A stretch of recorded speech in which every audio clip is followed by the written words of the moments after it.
Something remarkable occurs when you finally release your grip, not in the reckless way where you abandon everything, but in that gentle, liberating way that frees your spirit from invisible bonds of pressure, anxiety, and relentless control. Because here's what's truly astonishing. Most suffering in your existence isn't created by your circumstances. It's created by how desperately you're trying to hold on. You lose only what you refuse to release.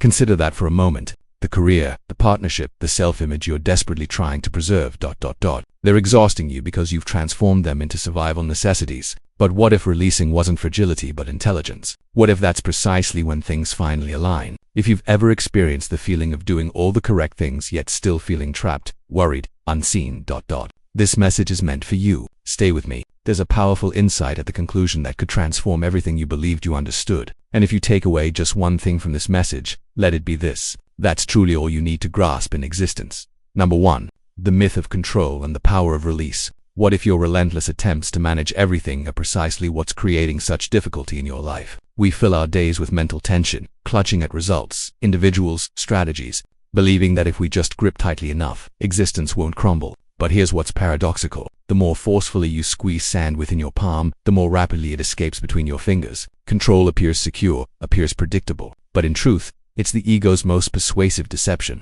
Release or be pulled along. It's not merely a saying, it's an instruction for survival. Because the reality is, control doesn't grant you liberation. It grants you anxiety. Anxiety about failing, anxiety about loss, anxiety about inadequacy unless everything proceeds exactly according to your blueprint. Within Buddhist philosophy, there exists a teaching called N. It doesn't signify indifference.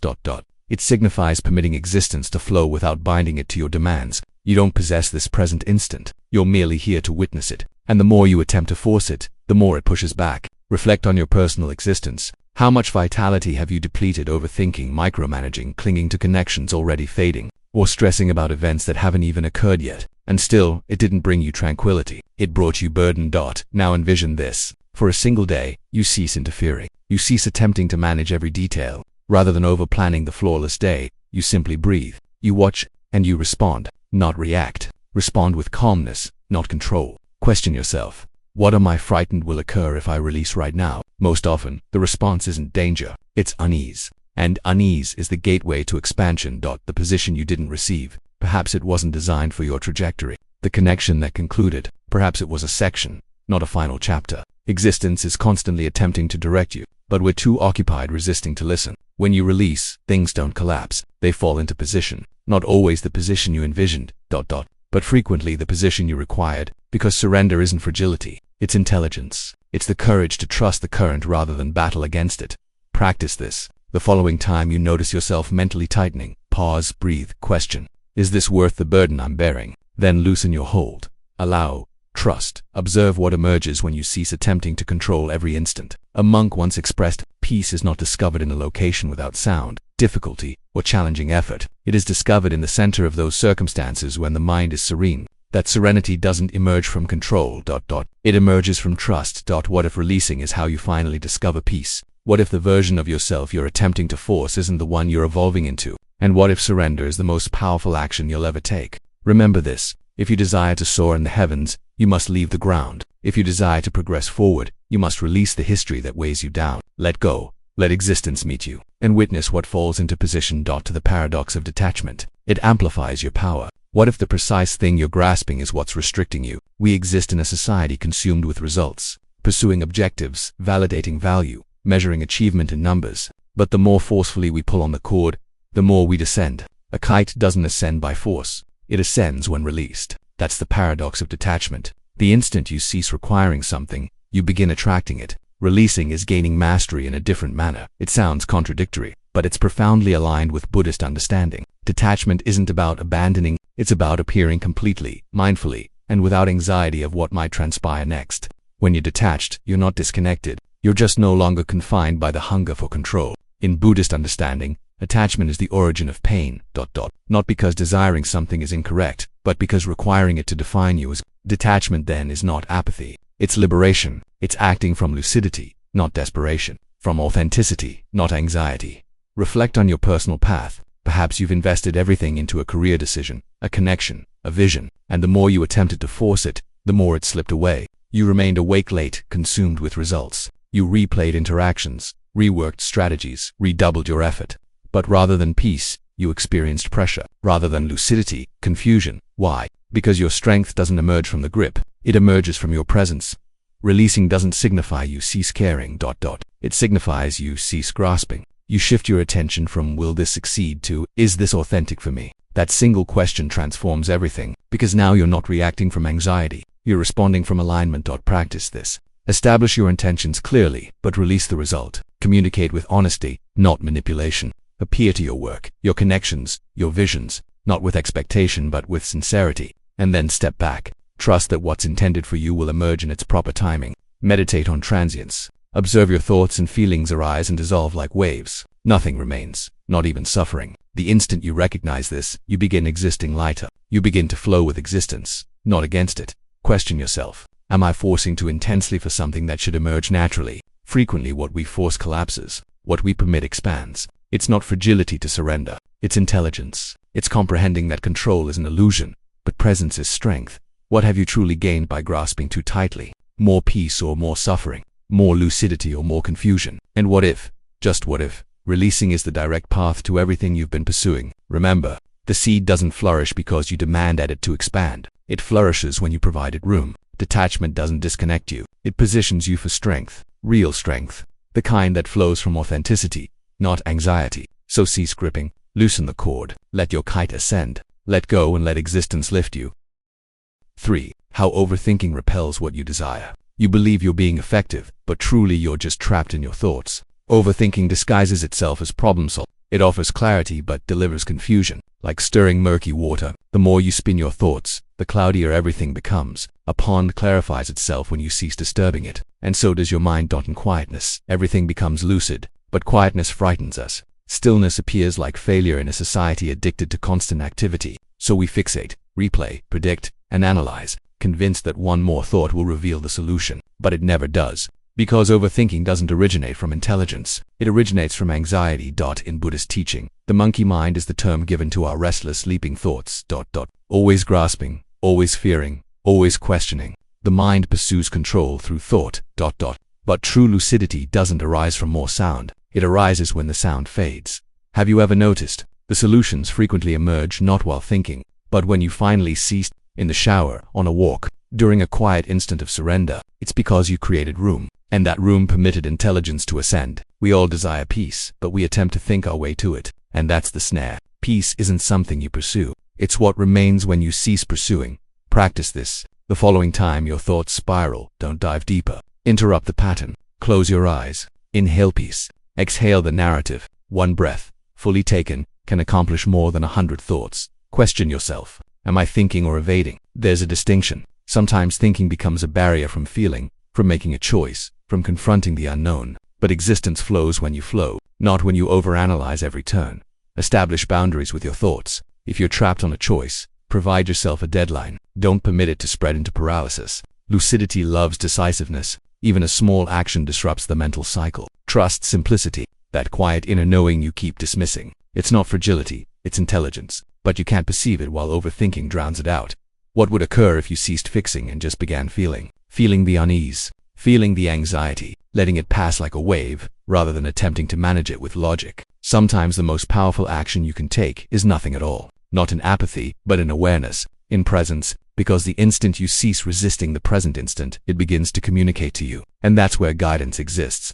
Are your thoughts assisting or holding you captive? This is your reminder that your mind is an instrument, not your commander. And instruments only function when you learn when to set them down. So cease stirring, let the pond clarify, let quietness ascend, and you may just discover everything you've been seeking has been waiting there beneath the sound the entire time. Peace isn't external, it's what remains when you let go. Why caring too much backfires? Sometimes we care so intensely, we suffocate the very thing we're attempting to protect. We smother visions with perfectionism, connections with expectations, and our own peace with pressure. It appears noble, this profound caring, but frequently it's anxiety in disguise. The anxiety of losing control, the anxiety of inadequacy, the anxiety of not being loved unless we constantly demonstrate our value. But just like a flame, love and purpose expand only when they have oxygen. Caring profoundly doesn't signify grasping desperately. You've probably experienced it. The heavy burden of maintaining everything together for everyone all the time. You say yes when you're depleted. You attempt to manage others' feelings. You accept responsibility for difficulties that were never yours to resolve. It appears like compassion, but it's actually over-responsibility, and that doesn't lead to connection. It leads to exhaustion. In Buddhist practice, loving kindness isn't about control. It's about presence, being with someone, or even yourself, without fixing, forcing, or managing, letting individuals breathe, letting existence breathe. When you truly care, you create room, and in that room, expansion occurs. Question yourself, am I attempting to be everything for everyone? It's not your responsibility to be the healer, the pleaser, the flawless one. That's ego dressed as service. Real compassion begins when you permit individuals to exist their own journeys, even when it's messy, even when it's not how you would select. Release the necessity to be comprehended all the time. Release attempting to manage how someone perceives you. When your value is tied to external validation, your care becomes conditional. Subtle but heavy. And that's not love. That's anxiety pretending to be love. Reframe care as presence. Sit with someone without offering guidance. Support without solving. Permit yourself to rest without guilt. Care for yourself not because you're attempting to be better, but because you're already valuable. Release anxious attachment, the constant checking, the anxiety of being forgotten, the overthinking after every interaction. That's not intuition, it's insecurity. And that insecurity will sabotage your peace if you don't meet it with awareness. What would occur if you cease attempting to manage everything? If you trusted that individuals could survive without your constant intervention, that situations could resolve without your control, you'd be lighter, freer, and ironically your connections would deepen, because they'd be built on trust, not tension. Not everything is yours to bear. You're permitted to care without controlling, to love without losing yourself, to give without grasping. Are you truly caring, or are you managing others with good intentions? This is your invitation to cease attempting so intensely. You don't require to be flawless to be loved. You don't require to overgive to be valuable. Let the flame breathe. Let your spirit breathe. Let go, not because you don't care, but because you finally comprehend what real care looks like. And when you do, everything peace, lucidity, connection, it begins to fall into position. 5. What occurs when you cease seeking validation? You were not born to be approved. You were born to be authentic. But somewhere along the path, applause became oxygen. The likes, the praise, the nods of approval, they began to appear like proof that you're sufficient. And slowly, without recognizing it, your peace became tied to someone else's perspective. But here's the reality. A mountain doesn't require approval to stand tall. It just stands unmoved, unshaken. Whole. The constant pursuit for validation is silent but exhausting. You might dress it up as ambition, as being driven. But if your self-value crumbles when someone disapproves, that's not drive, that's dependence. And it's keeping you from your complete strength. Because when you exist for applause, you become a performer in your personal existence. Always questioning, was that adequate? Do they like me? But validation is a shifting target. It transforms with trends, with moods, with individuals' projections. How can you construct a stable existence on such unsteady ground? Buddhist teaching instructs us that liberation emerges not from being liked, but from being real. When you release the craving for approval, something sacred occurs. You begin to perceive your own voice again. You begin existing in alignment, not performance. You do things not for recognition, but because they're authentic for you. Question yourself. Who am I when no one's watching? If no one applauded, if no one noticed, would you still do what you love? Would you still speak your truth? Would you still appear? You are sufficient without applause. You are valid even in quietness. And that's the shift. When you cease outsourcing your value, you cease existing in anxiety. With anxiety of failure, when the anxiety of judgment, the anxiety of being invisible. And in that fearless room, creativity flows, courage ascends, purpose returns. Try this. Each day, validate yourself, not with ego, but with truth. Name 3 things you did well, just for you. Perhaps you appeared despite the anxiety. Perhaps you established a boundary. Perhaps you rested without guilt. Let those instants be sufficient.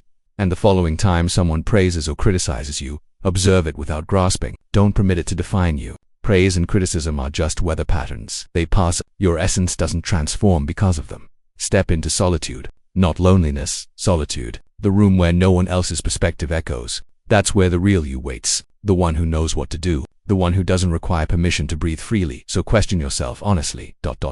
Are you existing for applause or for alignment? Because if you're pursuing applause, you'll always feel behind. But if you're existing in alignment, even your quietness will echo with strength.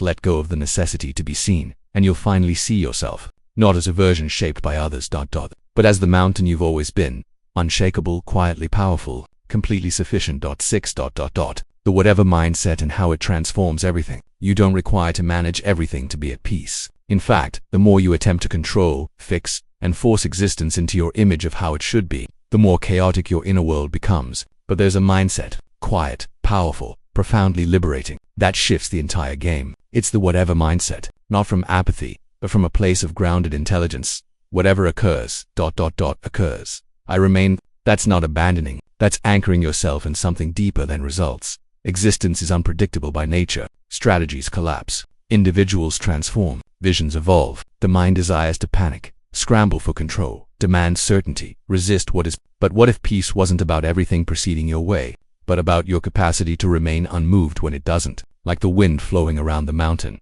not battling it? The mountain doesn't flinch. It doesn't argue. It just remains. This mindset, this whatever consciousness, is not indifference. It's spiritual confidence. It's knowing that you can handle existence as it is, not just when it's convenient. It's being rooted in your truth even when the ground appears like it's shifting. And in that grounded room you begin to see clearly. You cease overreacting. You cease making everything so personal. You begin selecting your peace over your pride. Try practicing radical neutrality. The following time someone expresses something triggering, pause. Observe your reaction, rather than obeying it. Question, does this require a response, or just my awareness? In chaos, whisper to yourself, this doesn't define me, because it doesn't. Your value isn't tied to how smoothly existence unfolds. It's revealed in how calmly you hold yourself when it dobes in single quotes. To use humor as a spiritual instrument. When something proceeds wrong, laugh gently, shrug a little, question yourself, will this matter in 5 years? Probably not, so don't provide it 5 hours of your peace. Sometimes peace is discovered not in solutions, but in releasing the necessity to have them. Can you remain calm while everything transforms? That's the question. Because if your peace depends on stability, you'll never have it. But if your peace is built on presence, surrender, and inner steadiness, then no storm can uproot you. The whatever mindset doesn't make you passive. It makes you powerful. Because when you cease requiring things to be a certain way, you begin to exist in harmony with existence itself. You cease resisting. You begin flowing. You become the mountain. Anchored, steady, unmoved. So the following time existence spins sideways. Take a breath and express it softly. Whatever occurs, occurs. I remain. That's not fragility. That's mastery. Because releasing isn't losing control. It's letting existence meet you where you truly are. And when you do, everything clarity, strength, alignment, falls into position. 7. You are not your thoughts. Most individuals spend their entire existence trapped in a prison with invisible walls. That prison, their own thoughts. We believe every voice in our head is authentic. Every worry, every judgment, every anxiety. But here's the reality most never recognize. You are not your thoughts. You are the awareness that sees them emerge and go, just like clouds drifting across an open sky. The sky is never disturbed by the storm. It holds room for it, and then it clears. Observe the mind. Don't obey it. This one shift can transform your entire relationship with yourself. There was a time in your existence, perhaps even now, when a single thought could ruin your whole day. One negative comment, one fearful narrative, and your whole being would spiral. But what if those thoughts were just habits, not truth? What if they were echoes of old conditioning, not present reality? Thoughts arise automatically. That's not your fault, but identifying with them, that's where suffering begins. You are not the voice that expresses I'm not adequate. You are the one hearing that voice. And when you cease attaching to it, something incredible occurs. Freedom. Try watching your thoughts like weather. The following time your mind races. Don't battle it. Just notice. Like a bird watching the clouds. Express silently, this is just thinking. Then return to breath, to this instant, to your body. You'll begin to see how much sound your mind creates just to feel secure. But awareness doesn't require to feel secure. It just is. Quiet still. Hold. Label your patterns. That voice that expresses you're behind in existence. That's not insight. That's programming. Question yourself. Is this helpful or just habitual? Most thoughts aren't useful. They're recycled. They emerge from anxiety, from ego, from the history. They don't deserve your obedience. They just desire your attention. When you release needing every thought to make sense or be acted upon, something softens inside. You cease attempting to manage every instant. You cease managing your mind like a dictator. And that's when the real shift occurs. Because lucidity isn't something you think your way into. It arises when the mind gets quiet enough to listen. When you cease pursuing thoughts and begin witnessing them, peace becomes possible. This is the heart of mindfulness and of Buddhist intelligence. The Buddha instructed not to destroy the mind, but to comprehend it, to observe its nature like you'd watch a river flow, without getting swept away. Every time you pause and express, I'm not my thoughts, you take your strength back. You'll return to the stillness beneath the storm. So today, question yourself. What thoughts have I mistaken for truth? And then go deeper. Am I the thinker, or the awareness behind the thought? You are the sky. vast, open, untouched by the weather that passes through, and the instant you cease battling the clouds, everything begins to fall into position. 8.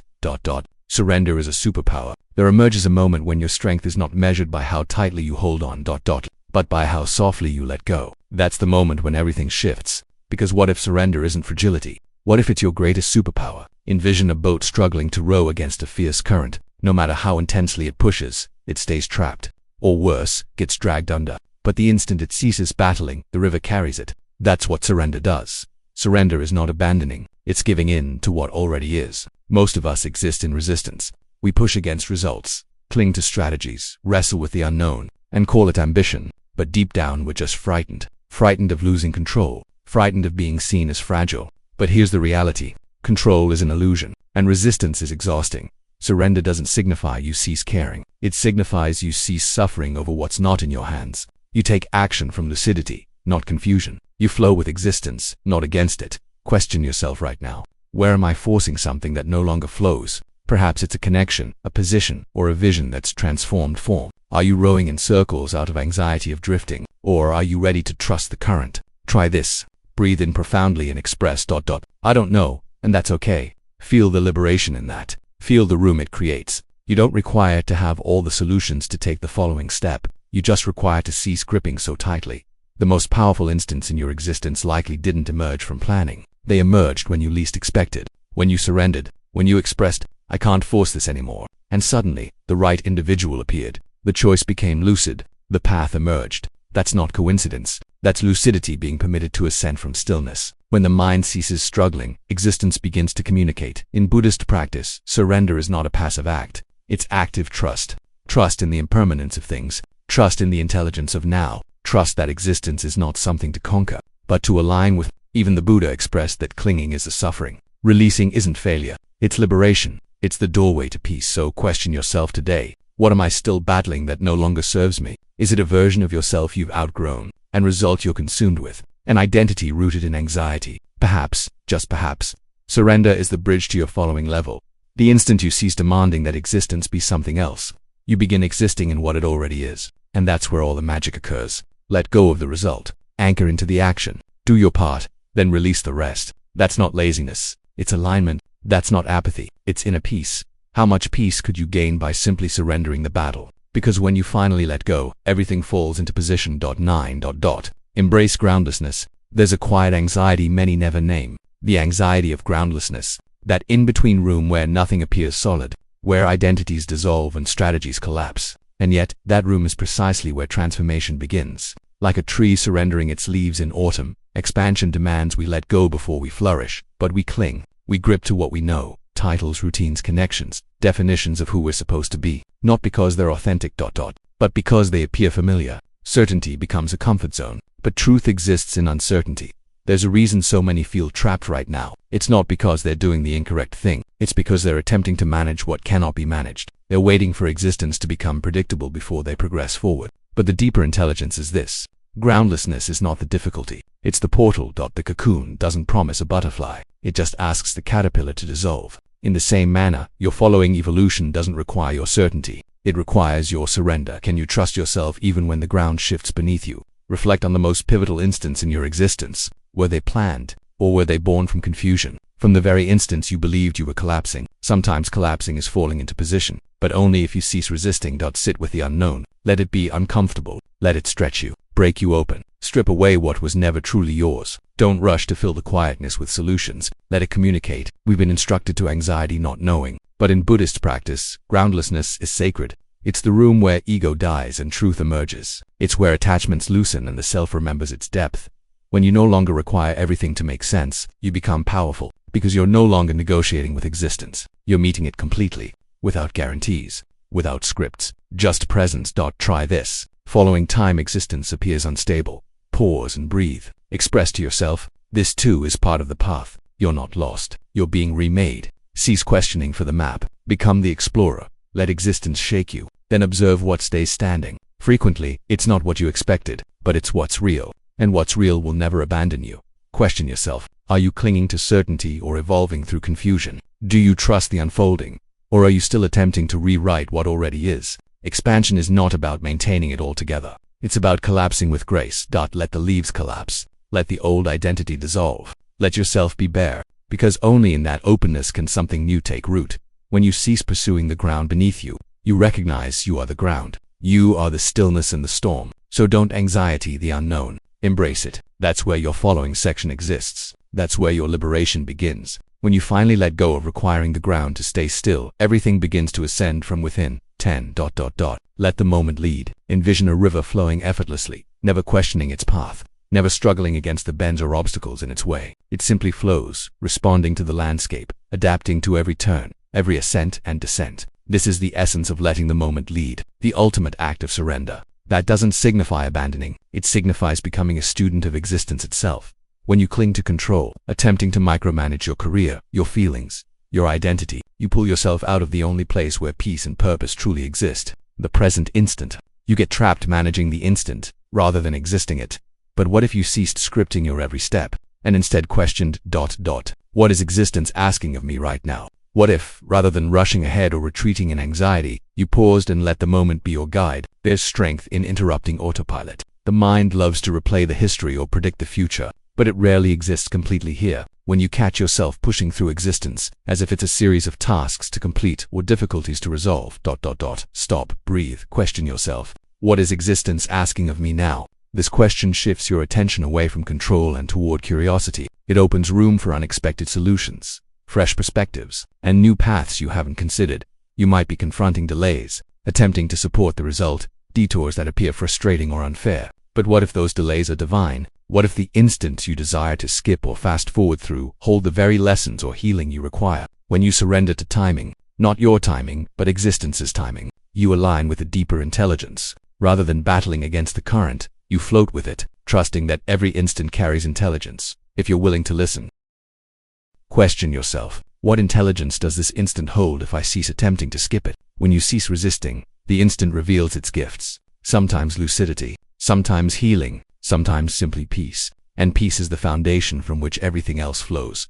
When you're grounded in the present, your purpose becomes clearer. The confusion around you no longer drags you under, because you're anchored in the now. Existing the instant signifies embracing uncertainty without panic, acting without grasping, and being completely present even when existence appears overwhelming. It's not about passivity, but about radical engagement with what is, rather than what you wish were. You begin to see that control was always an illusion, and that true mastery is in flow, not force. So what occurs when you cease managing the instant and begin existing it? Everything falls into position. Your career, your identity, your emotional balance, all begin to align naturally. Because you're no longer swimming upstream, you're riding the current. You become like the river, strong yet flexible, grounded yet free. And in this flow, you discover the effortless ease of an existence existed in harmony with the instant, where peace and purpose coexist, and where you finally let go, so everything truly falls into position. 11. Release the necessity to fix everything. Attempting to fix everything all at once is like attempting to mend the ocean with a tiny spoon, exhausting, impossible, and draining your very spirit. We frequently carry this hidden burden, believing it's our responsibility to patch every crack in connections, careers, or even within ourselves. But here's a reality that sets you free. Not everything broken requires your adhesive. Releasing signifies releasing the illusion that you are responsible for fixing others or managing situations beyond your reach. This is not about abandoning. It's about discerning what truly belongs to you and what doesn't. Envision how much peace you could gain by stepping back and recognizing where your responsibility ends and another's expansion begins. Take a moment before reacting. Breathe profoundly and select presence over pressure. This simple pause creates room between impulse and action, permitting lucidity to emerge. Question yourself gently. Is this mine to fix, or theirs to expand from? This question is a powerful boundary setter, reminding you that expansion is frequently uncomfortable, even messy, but necessary for transformation. When you attempt to rescue everyone or manage every result, you inadvertently stunt not only their expansion, but your own. Your quietness, your willingness to hold room without interference, can be more powerful than any solution you impose. Consider the emotional overwhelm you might be experiencing now. Is it because you've been bearing more than your share? You may feel obligated to maintain it together for others, to smooth every ripple in your career or existence transitions. But what if the peace you're seeking is blocked by this very necessity to fix? What if surrendering this urge to manage doesn't signify fragility, but strength? Strength to let existence flow naturally and trust that others have their own journeys to navigate. There's profound liberation in releasing the fixer role. It permits you to redirect your vitality inward, focusing on your healing, your lucidity, and your purpose. You become a witness rather than a rescuer, a compassionate observer rather than a frantic problem solver. This shift opens a calm room within, a quiet center where you no longer feel pressured to bear the burden of the world on your shoulders. The instant you accept that you cannot fix everything, a transformation begins. You begin to see that expansion unfolds in its proper timing, and sometimes, the best support you offer is simply to be present without interference. Like a tree standing firm in the storm, your grounded presence is a source of strength, not because you manage the winds, but because you don't resist them. So question yourself. What piece are you blocking by attempting to hold it all together? What if your quietness, your trust, your willingness to let go, is precisely what's required for you and for those around you? When you finally release this necessity to fix everything, the currents of existence shift. You step into a flow where everything begins to fall into position naturally, and the exhausting spoon finally rests. Bonus lesson. The art of doing less, being more. Envision a lotus flourishing, not by frantic effort, but by surrendering to the stillness of the water beneath it. This is the art of doing less and being more. In a society focused on hustle, achievement, and constant movement, we frequently forget something important. Just being is sufficient. When you finally release the urge to always prove yourself by doing, you make room for your authentic self to emerge forward naturally. Real expansion doesn't occur by attempting harder. It begins in the calm surrender to the present instant. Try this. Spend a few minutes each day in quiet, without distractions or strategies. Let the sound in your mind settle like dust sinking in still water. Notice how your body relaxes, how your breathing becomes slower, and how your nervous system begins to calm. This isn't laziness or escape. It's a vital practice of returning to who you are. When you cease doing all the time, you begin to truly be, and from that state of being, right actions emerge on their own. Question yourself. What if I ceased pushing and simply trusted who I am? What if the endless race to prove your value, your worth, or your identity is just a narrative you've heard, but no longer required to follow? In the quiet, there's nothing to fix or perform. You no longer have to bear the burden of pressure, anxiety, or expectations. Quietness reveals a profound reality. You are already sufficient. Who are you when there's nothing you require to do? This question leads you to real liberation. When you